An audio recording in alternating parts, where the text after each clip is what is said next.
O meu nome é André Costa Oliveira. O passado da humanidade muitas vezes se repete sutilmente, mas de uma maneira hiperrealista. Vejam vocês que tudo que tange ao pensamento filosófico abstrato ou transcendente vem sendo sistematicamente substituído pelo pensamento pragmático, imediatista, superficial e não raramente violento. Vocês sabiam que o grande matemático Arquimedes foi assassinado por um soldado romano? Isso aconteceu apesar de haver ordens para que nenhum dano lhe fosse causado por ocasião do sítio de Siracusa, por volta de 214, 212 a.C. Esse é um exemplo claro que ocorre até os dias de hoje, quando mentes valiosas e proeminentes são dilaceradas física e moralmente por gente ordinária, sanguinária e obtusa, gente que se orgulha de idolatrar o que existe de mais torpe e brutal no mundo. Por favor, não pise nos meus símbolos, teria sido as últimas palavras de Arquimedes quando teve a sua casa invadida por soldados romanos em busca de despojos. Arquimedes, e aí vale a pena a curiosidade, viveu entre os anos 287 e 212 a.C. e certamente foi uma das mentes mais brilhantes da história da humanidade. Provavelmente é também famoso pelo seu grito Eureka, quando percebeu que o nível da água do seu banheiro subiu quando ele adentrou nela.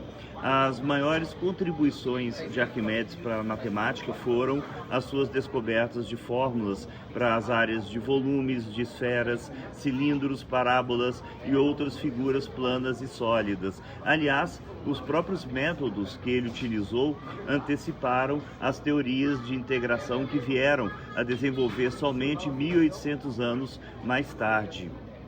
Ele também foi um pioneiro na ciência da hidrostática, do estudo da pressão e no equilíbrio dos fluidos. Inclusive o chamado parafuso de Arquimedes, desenvolvido por ele há praticamente 2000 anos, como meio de elevação da água, ainda é usado para efeitos de irrigação até os dias de hoje. Mas, voltando ao assunto, e o gênio padeceu ali sentado entre os seus estudos, gráficos, fórmulas e trabalhos, traspassado por uma adaga romana, mesmo tendo sido dada uma ordem expressa para capturá-lo vivo. E aí a gente se recorda de que, em meio a uma turba violenta de trogloditas fortemente armados, as chamadas ordens pontuais jamais são levadas a sério. Ninguém as controla em combate. A escandalosa morte de Arquimedes pelas mãos de um rele soldado romano é um símbolo de uma mudança mundial de enorme magnitude. Os helenos, gregos, com seu amor pela ciência abstrata, sendo substituídos pelos práticos romanos. E quem são os práticos romanos no sentido literal da expressão a que eu me refiro? Bom, eu prefiro a definição de Lord Beaconsfield, que em um dos seus romances definiu o homem prático como um homem que, acima de tudo, vive a praticar os erros cometidos pelos seus antepassados. Os romanos foram, sim, um grande império durante vários séculos, mas quedaram-se amaldiçoados com a esterilidade que produz a praticidade burra ao longo dos anos. Eles não melhoraram efetivamente o conhecimento herdado pelos seus antepassados e todos os seus avanços estruturais edificados, mas se limitaram a detalhes técnicos de engenharia que os precedeu muitos anos antes, porque se acharam invencíveis. Eles não eram suficientemente sonhadores ao ponto de alcançar novas perspectivas, o que poderia ter lhes dado um controle mais fundamental sobre a cultura, a ciência e as forças da natureza. Nenhum romano perdeu a vida por estar absorto na contemplação de um diagrama matemático, tal qual Arquimedes.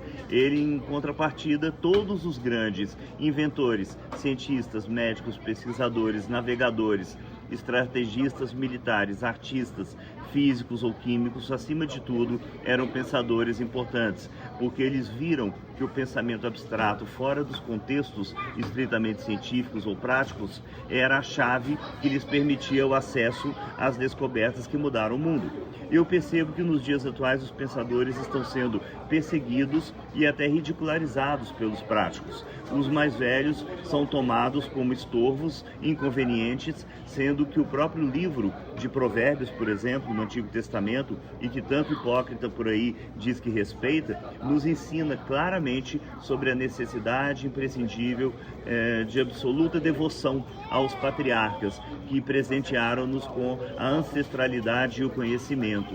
E o resultado disso é o declínio da filosofia, do raciocínio lógico, do debate construtivo de ideias, do pensamento metafísico, além da negligência e a negligência da busca pelo autoconhecimento, né?